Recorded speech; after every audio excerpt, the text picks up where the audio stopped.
Ever felt paralyzed by the sheer size of your dreams? You're not alone. But what if the secret to achieving your biggest dreams lies in taking the tiniest steps? And today we're diving into the power of micro goals and why small wins are the key to unlocking massive success.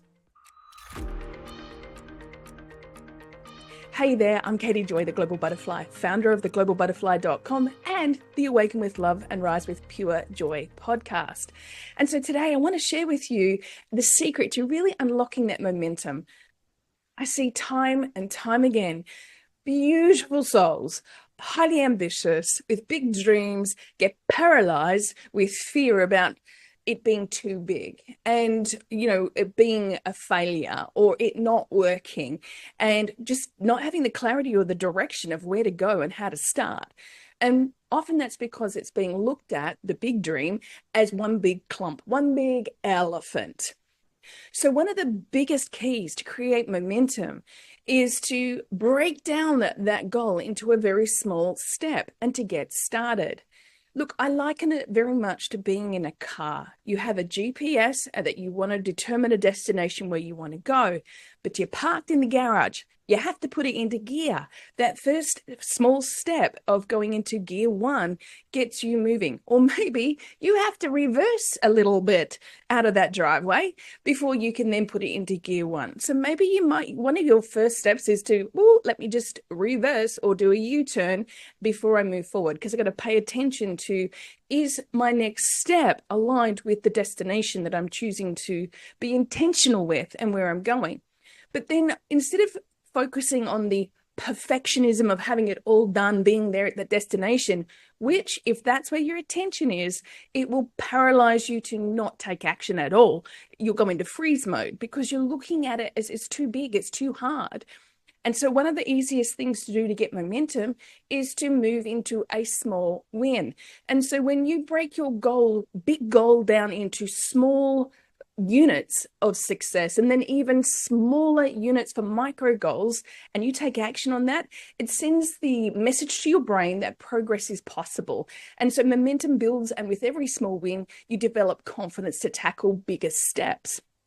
I liken this one to being the flip of Brian Tracy's book, Eat That Frog. Eat That Frog is the whole message around it is sent out to the public to, do your biggest, hardest, challenging step first, get it out of the way.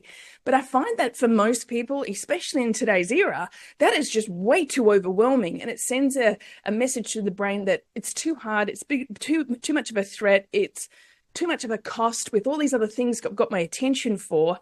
And so it just doesn't even get started, let alone done. So in the flip of that, I'm sharing with you my process of micro goals. Start with the easiest step first. And with that easiest step, it's a winnable action. You're actually sending the message to the brain as well, a reward activation. So those micro steps and those micro goals and those little wins that you have, they become a dopamine hit for the brain, releasing that positive message and positive behavior, rewarding that loop of behavior and making it easier for you to stay consistent with your actions over time. And here's another big thing. I know that the big goal is to reduce the overwhelm so that you can increase the clarity. And you'll do that by breaking down a large goal into micro goals that transform it from being overwhelming to manageable. And you'll be able to then focus your energy on shifting from worrying about whether, the end result is going to happen to just focusing on the small next steps and the achievable action and celebrating that progress. It's something that I do regularly with my GGA method, focusing on what are you grateful for, because that shifts your energy into a higher frequency, and then making sure that you are focusing on the progress, not the perfection. So what are the small gains? What did you learn? What was, even if you failed, and that's another episode, letting go of the fear of failure and just lean in because you're going to fail. But what could you take from the feedback from that experience when expectations are not met? What else could be in it for you that you learned that is valuable insight for you to use moving forward. So there's all sorts of ways to use this GGA method.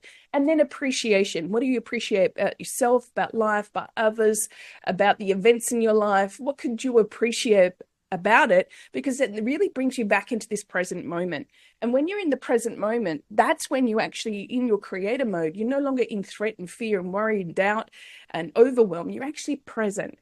And when you're present, you're able to take those smaller steps with greater clarity and confidence. And before you know it, those steps are taking big leaps into action because you have built momentum into your aligned movement. So if you're ready to clear some of these energy blocks and move into soul-aligned action with your big dreams and goals, make sure you grab a copy of my free 33-page workbook that is setting your intentions, clarify your goals, and create your best year yet. Right now, as I film this episode, it's October of 2024.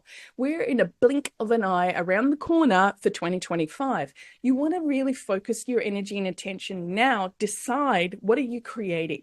Don't wait till December 31st. Take that action. Get started now. I take you through a full 33-page process with my framework to help you break down your big goal, get clarity on it first, and then break it down into small micro steps. There's also a couple of video trainings, tutorials that will assist you in implementing that.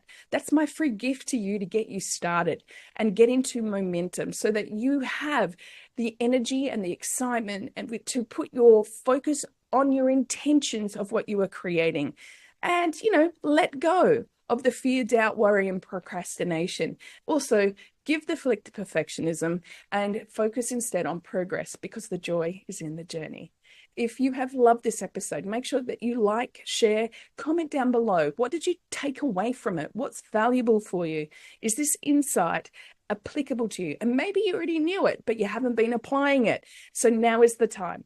And there's some guided action steps with my workbook if you want to grab that for yourself now. And until next time, much love, light, and manifesting miracles, magic, and more. From my heart to yours, have a great day. I'll see you in the next episode.